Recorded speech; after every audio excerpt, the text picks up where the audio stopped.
Episode की शुरुआत में हमें लियाना और पेस्ट्ले को दिखाया जाता है, जहाँ पे जो पेस्ट्रिला होती है वो अपने कपड़े उतार देती है, जिसे देख के लियाना काफी ज्यादा हैरान रहती है और उसे पूछती है कि आखिर वो कर क्या रही है। जिसपे पेस्ट्रिला बताती है कि अगर उसे फ्रीली डांस करना है तो उसके लिए कंफर्टेबल कपड़े पहनने होंगे। और वहीं पर जो लियाना होती है वो पेस्ट्रिला की बॉडी को देखकर काफी ज्यादा लाल टपका रही होती है। तभी वो उससे पूछती है कि वैसे हम एल को साथ क्यों नहीं लेके जा रहे हैं। जिसपे पेस्ट्रिला बताती है कि वो किसी भी काम का नहीं है और वैसे भी मैं बहुत ज्यादा पावरफुल हूँ, तो तुम चिंता मत करो। जिसपे जो लियाना होती है वो पेस्ट्रिला के सदर को देख के कहती है कि सच में तुम्हारे पास काफी ज्यादा बड़े पावर है। तभी वहाँ पे एंथेसिया आ जाती है, जिसे देखे पेस्ट्रिला उसे पूछते है कि आखिर वो यहाँ पे क्यों आई है। एंथेसिया बताते है कि जल्दी यहाँ पे विजकल का अटैक होने वाला है, इसलिए सभी लोग जल्दी ही इस जगह को छोड़ने वाले हैं। पेस्ट्रिला जो होती है वो अपने कपड़े पहनते हुए कहती है कि तुम चिंता मत करो, मैं यहाँ पे एल को छोड़ने वाली हूँ। जो बात सुन के लियाना कहती है कि इसका मतलब तुम्हें एल के ऊपर भरोसा है। पेस्ट्रिला कहती है कि ऐसा बिल्कुल भी नहीं है। एल जो है वो अपने अंदर बहुत सारी चीजें छुपा के रखता है, जिसकी वजह से मुझे वो पसंद नहीं है। तभी पेस्ट्रिला एंथेसिया कहती है कि तुम भी एल की जैसे ही हो, इसलिए मुझे तुम भी पसंद नहीं है। तभी जो एंथेसिया होती है वो पेस्ट्रिला से पूछती है कि तुम्हारा प्लान क्या है। पेस्ट्रिला बताती है कि उसका कोई भी प्लान नहीं है, वो सीधा जाके फ्रंट में फाइट करेगी। और फिर हमें ऑटो को दिखाया जाता है जो भागते हुए कहीं पे जा रहा होता है। फिर हमें पास का सीन दिखाया जाता है जहाँ पे एंथेसिया ने ऑटो को कहा था कि वो जाके उस गॉस्पेल को लेकर आ जाए क्योंकि वो खतरे में है। फिर हमें प्रेजेंट में सीन दिखाया जाता है जहाँ पर उसे फेल मिलती है। साथ में वहाँ पे ग्लूटोनी भी होता है, जहाँ पे जो ग्लूटोनी होता है वो ऑटो को देख के कहता है कि क्या बात है, मेरा खाना खुद चल के मेरे पास आया है। फिर हमें अगले सीन में गाफिल और ऑर्मल को दिखाया जाता है, जिसके सामने लस्ट होती है जो उस दीवार से चिपकी हुई होती है। उन दोनों को कुछ भी समझ नहीं आ रहा होता है। तभी वहाँ पे वही द्विज कल्टेस आ जाते हैं, जिन्हें देखे जो गाफिल होता है उसे फाइट करने के लिए तैयार होता है। तभी जो ऑर्मल विल होता है वो गाफिल को बताते हैं कि जो दूसरी विज कल्टेस है वो असल में उसकी वाइफ एस्टिया है। जो बात सुन के गाफिल उससे कहता है कि पर तुम्हारी वाइफ जो है वो व्हाइट वेल की लड़ाई में मारी गई थी ना। जिसपे ऑर्मल विल बताते हैं कि ये बात सच है, पर जो विज कल्टेस है उन्होंने एक फॉरबिडन मैजिक का इस्तेमाल करके उसकी वाइफ को फिर से जिंदा कर दिया है और आप उसे कंट्रोल कर रहे हैं। मुझे ये चीज बिल्कुल भी पसंद नहीं है, क्योंकि जो विज कल्टेस है वो मेरी वाइफ का इस्तेमाल करके बहुत सारे निर्दोष लोगों को मार रहे हैं, इसलिए मैं उन्हें बिल्कुल भी नहीं छोड़ूंगा। ऐसा कहके वो फाइट के लिए तैयार होता है। और वहीं पर जो गाफिल होता है वो मिमी को याद करके फाइट के लिए तैयार होता है।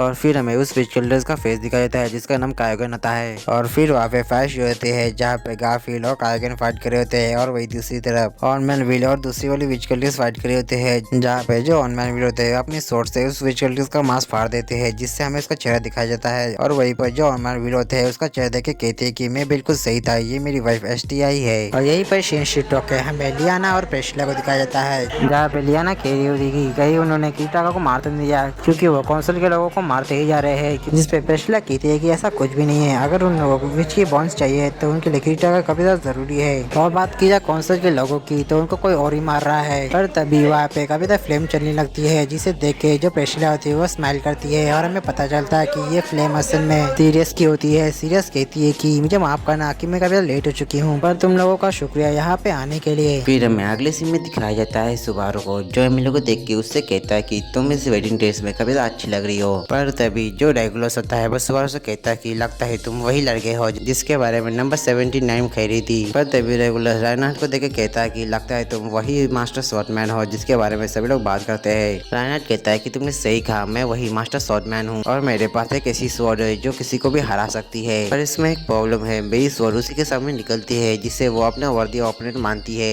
और अभी के टाइम पे मेरी स्वॉर्ड बाहर नहीं निकल रही, इसका मतलब ये होता है कि तुम वो एक वर्दी ओपोनेंट नहीं हो। और वहीं पर जो रेगुलस होता है उसे इस चीज से काफी ज्यादा गुस्सा आता है और वो सुबारू और राइनहार्ड के ऊपर अटैक कर देता है, जहाँ पे जो राइनहार्ड होता है वो सुबारू और अपने आप को उस अटैक से बचा लेता है। तभी जो सुबारू होता है वो नोटिस करता है कि वहाँ पे बहुत सारी लड़कियां होती है जिसे इस चीज से कुछ भी फर्क नहीं पड़ता अगर वो मर भी जाए। तभी रेगुलस कहता है कि अगर तुम लोगों ने कोई भी होशियारी दिखाई तो मेरी जो वाइफ है वो मारी जाएगी और उसके जिम्मेदार तुम लोग ही होंगे। वहीं पर जो सुबारू होता है ये बात सुनकर काफी हैरान होता है कि उसे अपनी वाइफ की कोई भी चिंता नहीं है। तभी जो एमिलिया होती है वो रेगुलस से कहती है कि लगता है तुम मेरे बारे में भूल गए। ऐसा कहने के बाद जो एमिलिया होती है वो रेगुलस के पैरों को जमा देती है और एक आई ट्रैकर बना के उसके ऊपर पॉइंट कर देती है। तभी रेगुलस से कहता है कि तुम ये क्या कर रही हो, तुम मेरी वाइफ हो, तुम्हें मेरा साथ देना चाहिए। तभी जो सुबारू होता है वो एमिलिया से कहता है कि एमिलिया वो उसके ऊपर काम नहीं करेगा। तभी जो रेगुलस होता है उस बर्फ को तोड़ देता है और एमिलिया के गले को पकड़ के उसे हवा में उठा देता है। तभी जो एमिलिया होती है वो रेगुलस के ऊपर टाइगर से अटैक कर देती है, जिससे रेगुलस को कुछ भी नहीं होता। रेगुलस कहता है कि अब मैंने फैसला कर दिया है, मैं तुम्हें अपनी वाइफ नहीं बनाऊंगा, अब मैं तुम्हें मार दूंगा। तभी जो सुबारू होता है वो रेगुलस को एमिलिया को छोड़ने के लिए कहता है। रेगुलस कहता है कि तुम्हें सच में लगता है कि मैं तुम्हारी बात मानूंगा। तभी जो राइनहार्ड होता है वो रेगुलस से कहता है कि हाँ मैं समझ गया तुम क्या कहना चाहते हो, मैं तुम्हारी बात सुनने के तैयार हूँ। रेगुलस कहता है कि चलो तुम दोनों में से कोई तो समझदार है। ऐसा कहके वो राइनहार्ड को अपने पास आने के लिए कहता है। राइनहार्ड जो होता है वो सुबारू को अपनी स्वॉर्ड देता है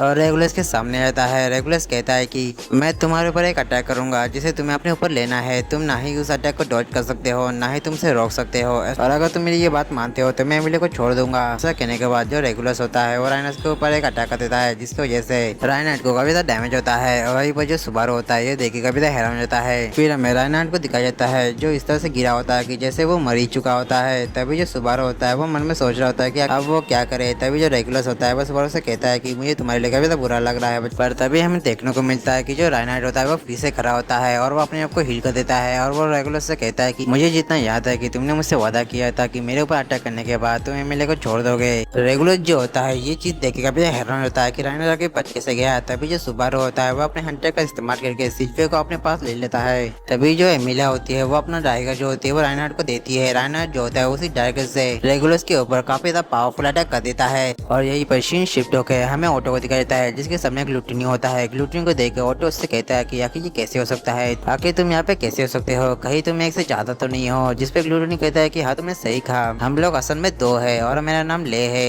तभी जो फेल होती है वो ऑटो से कहती है कि उससे बातें करना बंद करो और हमारे साथ मिलकर उससे फाइट करने में हमारी मदद करो। तभी फेल के पीछे वाला बंदा जिसका नाम गास्टन होता है वो फेल को शांत करवाता है। तभी जो ऑटो होता है उन गार्ड से पूछता है कि आखिर वो किसके लिए सर्व करते हैं। जिसपे जो गार्ड होते हैं वो बताते हैं कि वो एमिली को सर्व करते हैं। तभी जो ले होता है उनसे कहता है कि अगर तुम मुझे वो चीज दे दोगे जो मुझे चाहिए तो मैं तुम लोगों को छोड़ दूंगा। पर जो फेल होती है उसे गुस्से से कहती है कि आखिर हम तुम्हारी बात क्यों माने। पर तभी जो ले होता है वो ऑटो से कहता है कि मुझे तुम सबसे ज्यादा समझदार लग रहे हो, क्या तुम मुझे उस लड़के के पास लेकर जा सकते हो जिसने अभी अभी ब्रॉडकास्ट में काफी ज्यादा बड़ी बातें कही थी। ऑटो जो होता है वो समझ जाता है कि वो सुबारू की बात कर रहा है। फिर वो ले से कहता है कि तुम जिसके बारे में बात कर रहे हो मैं उसे जानता हूँ, तुम चाहो तो मैं उसे मिला सकता हूँ, पर उसके लिए तुम्हें हमारे साथ कोऑपरेट करना पड़ेगा। पर जो ले होता है वो कभी तो गुस्से में आता है और ऑटो से कहता है कि रुको, क्या तुम एक मर्चेंट हो? तुम्हारी बातों से पता चलता है कि तुम एक मर्चेंट हो और एक मर्चेंट को सिर्फ पैसों से मतलब होता है, और मुझे पता है कि तुम आगे जाके मुझे धोखा दोगे। ऐसा कह के वो ऑटो के ऊपर अटैक देता है। पर जो ऑटो होता है उस चीज के लिए तैयार होता है। ऑटो जो होता है वो दो ऑटो ड्रैगन को वहाँ पे बुला लेता है और ग्लूटन के ऊपर अटैक देता है, जिसके लिए जो ले होता है वह बिल्कुल तैयार नहीं होता है। फिर हमें रिकार्डो और जूलियस को दिखाया जाता है जिसके सामने दूसरा ग्लूटनी आ जाता है जिसका नाम रॉय होता है। तभी जो रिकार्डो होता है वो रॉय के ऊपर अटैक देता है। और उसी बीच जो जूलियस होता है वो अपना अटैक को तैयार कर रहा होता है, जिसे देख के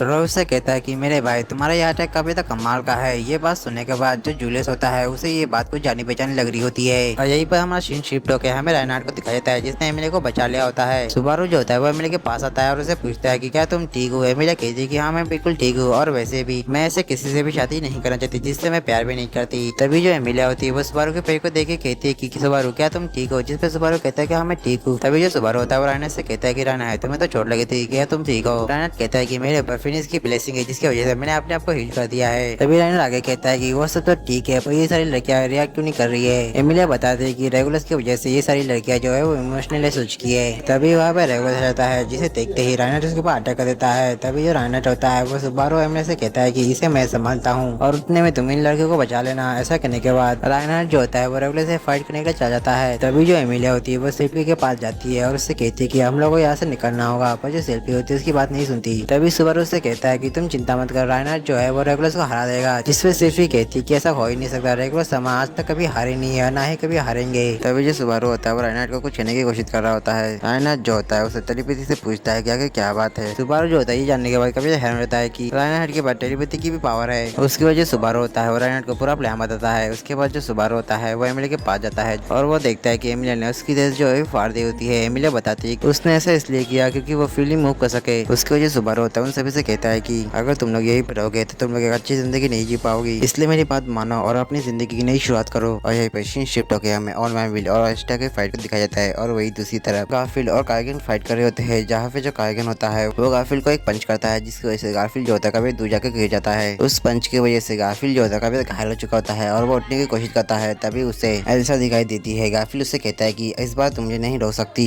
ऐसा कहकर वो कार्गिन के साथ फाइट करने के लिए खड़ा होता है। तभी ऑन मैन विल गारफील्ड से कहते हैं कि गारफील्ड अपने ऊपर देखो। गारफील्ड जो है वो कुछ समझ पाता है उससे पहले जो अजीब सा क्रीचर होता है वो गारफील्ड और कार्गिन के ऊपर गिर जाता है। और यही पे सीन शिफ्ट होकर हमें क्रश और फेल को दिखाया जाता है, जहाँ पे जो फेल होता है उसे कुछ आवाजें सुनाई दे रही होती है। तभी वहाँ पे एक लड़का आता है और वो उससे कहता है कि अच्छा तो तुम लोग यहाँ पे हो। फेलिक्स जो होता है उसे देख के कहता है कि रुको, कहीं तुम आर बिशप्स लस्ट तो नहीं। जिस पे लुगिना का जो होती है वो अपने असली फॉर्म में आके कहती है कि तुमने सही कहा। और उसके ये कहने के साथ ही एपिसोड यही पे खत्म होता है। तो मिलता है इसके नेक्स्ट एपिसोड के साथ, तब तक के लिए आप सभी को सायोनारा।